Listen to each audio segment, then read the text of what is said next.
Welcome to Full Moon Film Buff, episode 24. We're going to discuss Cry of the Banshee from 1970. I streamed this from Amazon Prime. I had not seen this before. First, let's discuss the prominent crew and cast.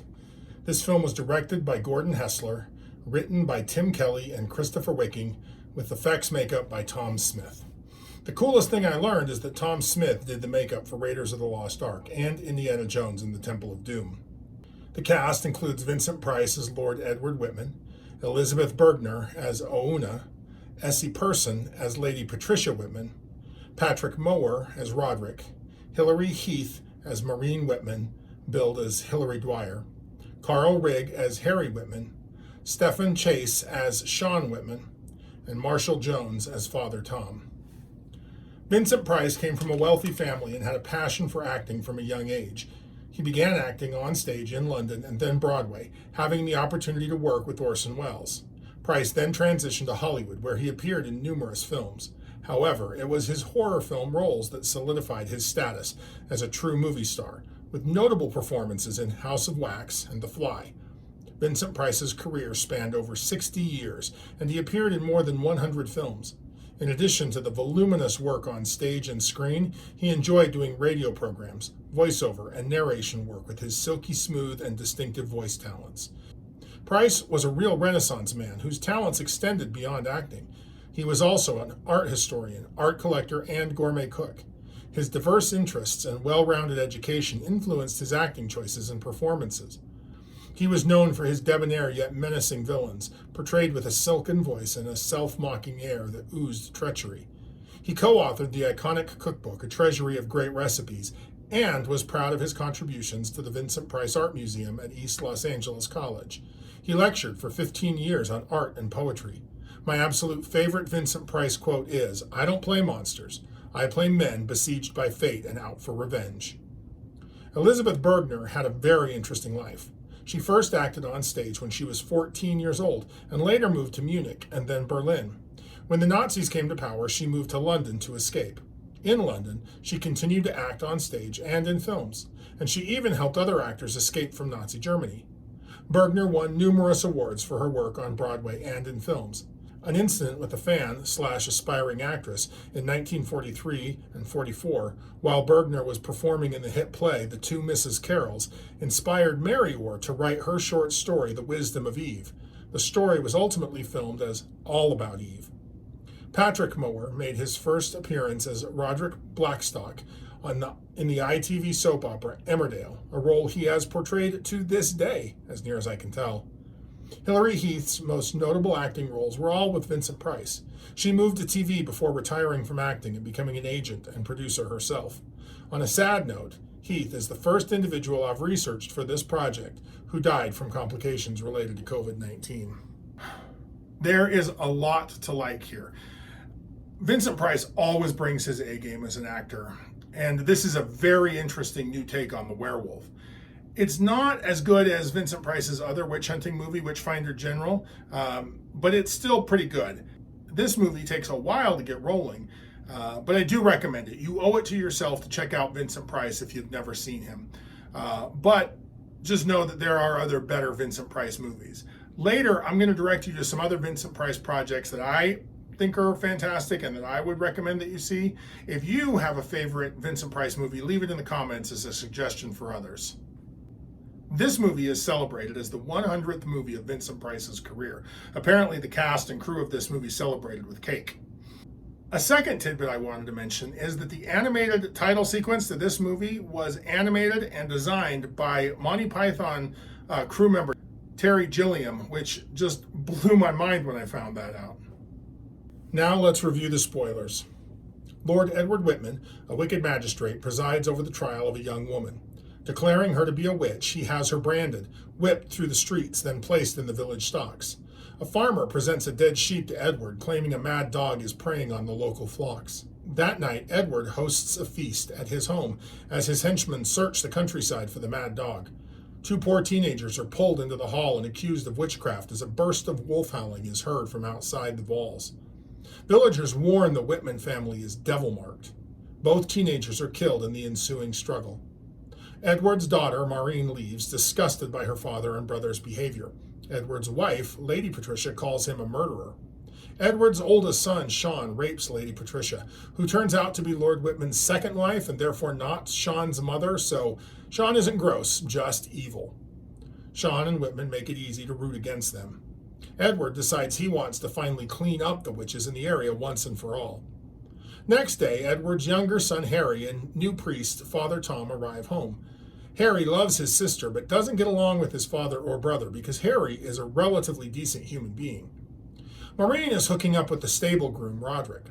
Father Tom witnesses Roderick save a village girl from a possibly rabid dog by calming it down. Father Tom suspects Roderick's unusual amulet might have pagan powers of animal control. Sean is a real sadist, bullying any young lady unfortunate enough to attract his attention. At a local tavern, his gang sexually harass the poor barmaid until Sean finds another young woman selling folk charms. Sean accuses her of witchcraft and threatens to torture her. Facing this intolerable prospect, she gives up the rest of her coven. Assisted by Sean, Edward goes hunting in the hills for witches. His armed posse breaks up a witch's Black Sabbath, although it looks more like a Dionysian bacchanal.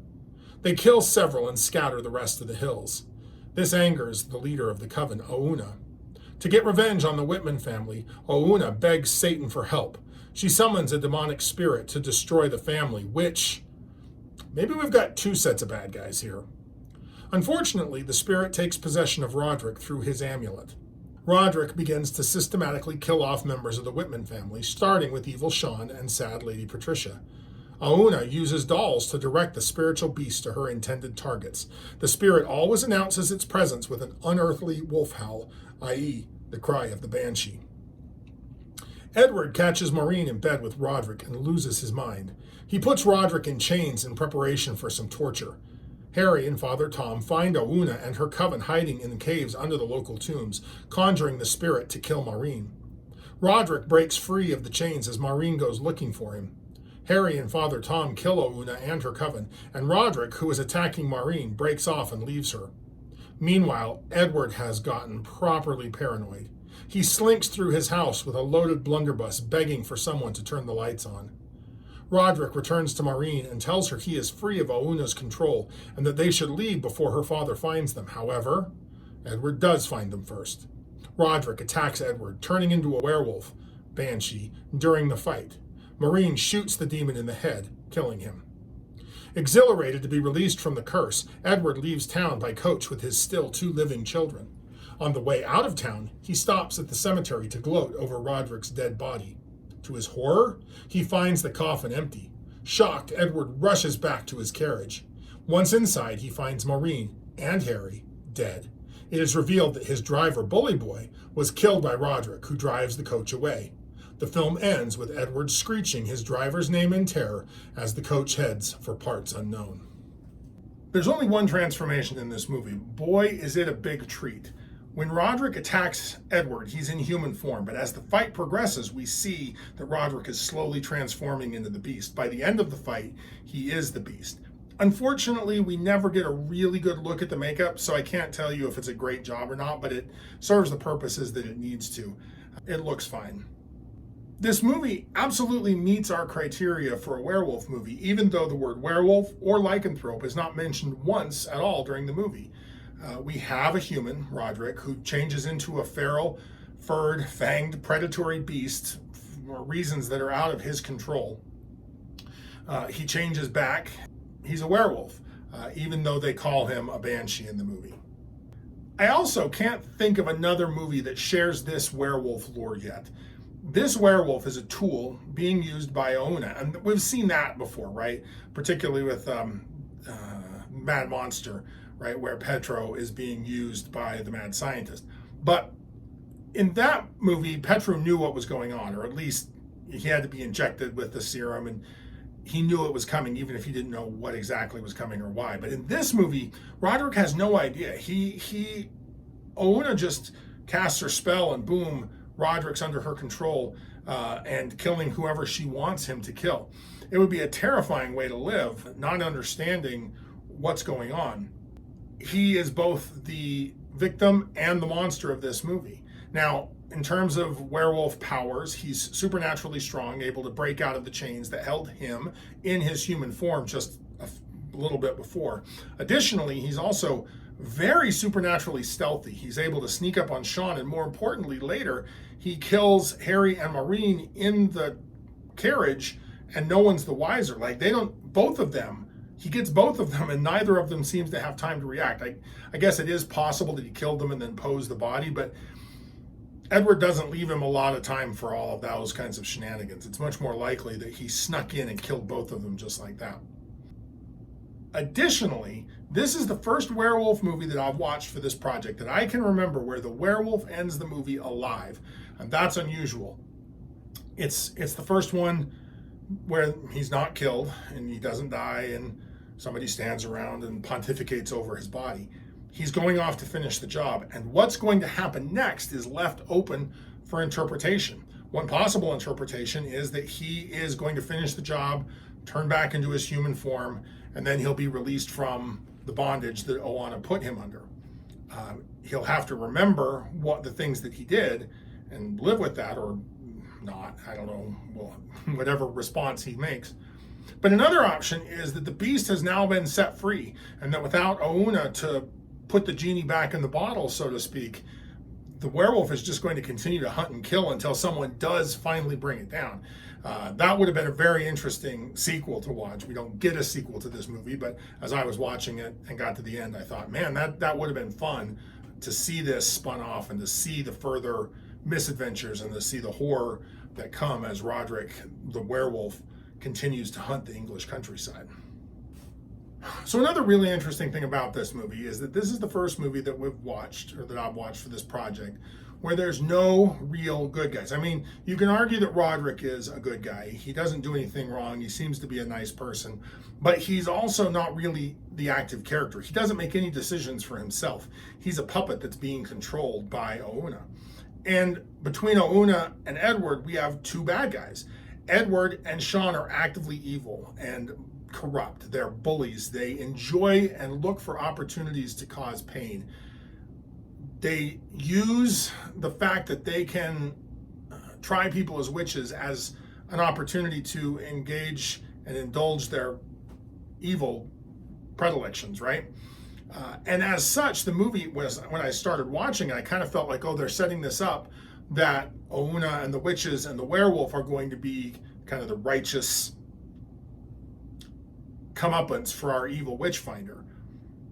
But then we get to the witches and they turn out to be evil as well. I mean, I get that they were just kind of dancing around in the woods, having some fun. That's not evil. But then Ouna calls upon Satan, and you can't really call upon Satan and call yourself the good guy. Satan, the name Satan, comes with certain understandable and obvious implications, right?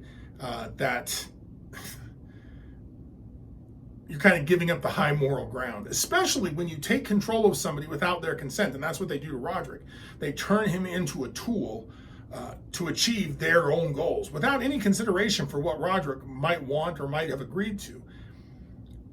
The implication of all of this is that the werewolf, again, is just the innocent tool, and that's pretty common. We've seen this before, right? The werewolf is the tragic hero who doesn't want to be a killer but is.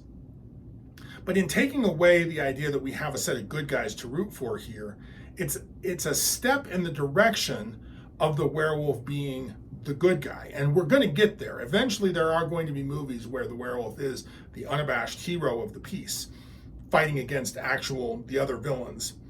And that's going to come, but we're not quite there yet. I don't know if audiences weren't ready for it or if filmmakers just weren't ready to make that big leap. The primary consequence of this is that this movie feels deeply cynical. Halfway through the movie, I was wondering, who do I even want to see win? And I don't want to see anybody win. And ultimately, that's what happens. Everybody dies, right? Edward dies, Ouna dies. Everybody dies except for Roderick, who is living this tortured life. That makes this the darkest movie we've seen yet. Still good, still really enjoyable, just very cynical with a dark take on the outcome. So let's talk about some other Vincent Price movies or projects that you might be interested in. The first one I want to recommend is Witchfinder General. This movie from 1968 heavily fictionalizes the true life story about one man named Matthew Hopkins, who took advantage of the breakdown in the English Civil War to appoint himself to the job of witch hunting, claiming that he had been appointed Witchfinder General, which title Parliament never gave him and never gave anyone. He began his career as a witch hunter in March of 1644 and continued until he retired in 1647. He was the son of a Puritan minister. He apparently deeply believed that he was doing the right thing, but he also was fanatical about doing it. Matthew Hopkins and his accomplice, John Stern, were responsible for accusing more people of witchcraft during that 3-year period than had happened in the previous 160 years of English history. And they were solely responsible for the increase. Matthew Hopkins accused over 300 women of being witches. They were tried, and according to my sources, 112 of them were convicted of being witches and hung. Like Cry of the Banshee, Vincent Price plays the bad guy in Witchfinder General. He plays Matthew Hopkins. They dial up Hopkins' villainy to 11 and break off the knob in that movie. Anecdotes abound that it was a really hard shoot, that the director and the star Vincent Price clashed frequently. Later, Vincent Price would watch the movie and say, he didn't understand the performance that the director was trying to get out of him. He didn't understand what the director was going for in the movie. Once he saw the movie and recognized what the director was going for, he understood and said that it was a better movie because of those challenges, which I think is a really professional attitude to take towards a hard shoot. The second project I wanted to recommend from Vincent Price is a BBC audio drama originally released in August of 1975 called Night of the Wolf. I'm going to include links in the show notes to the BBC information page on it, but also to the archive.org link that will let you actually listen to it. It's about 90 minutes long. It's a pretty traditional werewolf story, but it's told from an interesting perspective that we don't normally get werewolf stories from. Vincent Price is the primary narrator, and he kills it. He's great, highly recommended. Finally, if we're going to talk about Vincent Price and we're going to talk about werewolves, we have to talk about the song and music video for Thriller. Released by Michael Jackson in December of 1983, this song was amazing. Now, I know Michael Jackson was credibly accused of sexually abusing minors. I believe those charges. And I fully respect anyone who, knowing that information, decides they can't support his art and they don't want to engage with that. I totally agree, and that's a reasonable and ethical position to take. He was also one of the most creative and influential and popular musicians of the first 30 years of my life. This song is great. The music video is next level. And Vincent Price's stellar narration of the voiceover part is part of the reason why. If you can, I recommend it. And I'm going to include a link to the music video here on YouTube for you to check out. If you can't, I understand. But this song is great. And a lot of talented artists and musicians, dancers, etc. worked on this besides Michael Jackson. They deserve to have their work seen. But I understand if you can't get past Michael. So, interesting tidbit. This is the first R-rated movie that I have watched for this project. And there's a reason for that. Prior to 1968, Hollywood movies were governed by the Hays Code. And we've mentioned it briefly in the past, but the Hays Code was set up to govern what topics and sensitive issues and portrayals Hollywood could and could not produce. The Hays Code was pretty strict through the 30s and 40s. But by the 50s, it started to fall apart as a consequence of television taking over for a lot of the more general audiences stuff, but also foreign films that were made outside the jurisdiction of the Hays Code and therefore could do whatever they wanted. American audiences started to show a desire to see these foreign films that were able to tackle subjects that American films just couldn't tackle. Additionally, American culture was changing to the point where adults were a little less concerned about what other adults chose to watch with their free time. So in 1968, the Hays Code was replaced with the still in effect today Motion Picture Association of America's rating system. Of course, now it's just called the Motion Picture Association, and there have been a lot of changes to the code between 1968 and now. But essentially, the code was put in place. They quit trying to say what films could and could not be made, allowed the filmmakers and the artists to do whatever they wanted and say whatever they wanted and show whatever they wanted in the films. Instead, films would be submitted to the ratings board, which would then watch them and assign a rating. Initially, there were 4 different ratings: G for general audiences, M for mature audiences, R restricted, children 16 and under could only be admitted with a parent, and X, children 16 and under could not be admitted at all. Obviously, things have changed. M got turned into PG, and then the PG-13 rating got created. R stayed the same, but X got turned into NC-17, and you can tell by the number that the age got changed from 16 to 17. But essentially, it works the same way. Now, I'm not particularly happy with anybody telling you what you can and can't watch, but I like the idea of a rating system much better than I like the idea of a code that forbids certain things. That doesn't mean I'm not concerned with content in movies. There are levels of sex and violence that are too much for me, that make me uncomfortable, that I don't like to watch, that I don't think are good for me, that actually I probably, if I'm being honest, don't think they're really good for anybody, but I'm not the person who gets to make the decision for everybody. So the levels of what I'm comfortable with will come up as we go through this movie. Now, I'm committed to the project of watching every werewolf movie that's ever made, so I'm going to watch every werewolf movie that's ever made. I promise you that there will be some of them that cross the line for me, and I'm going to end up judging them because they cross that line for me. I'll try to be honest and open about that, let you know when that's happening so that you can decide for yourself. I would much rather have a system where we rate movies, where we tell the audience what's in the movie, what could they be exposed to, and then let them make the decision for themselves about what they want to see or not. And I'm not going to judge anybody for deciding, you know what, I'm going to skip this one because it's more than I want to deal with.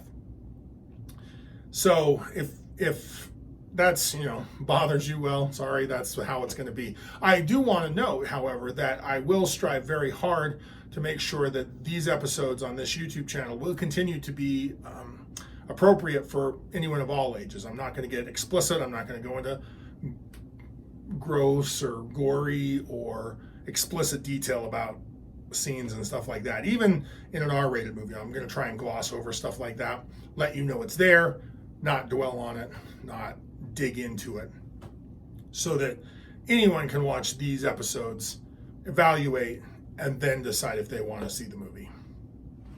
And truth be told, what I brought up here is just the surface of the Hays Code and the MPA rating system.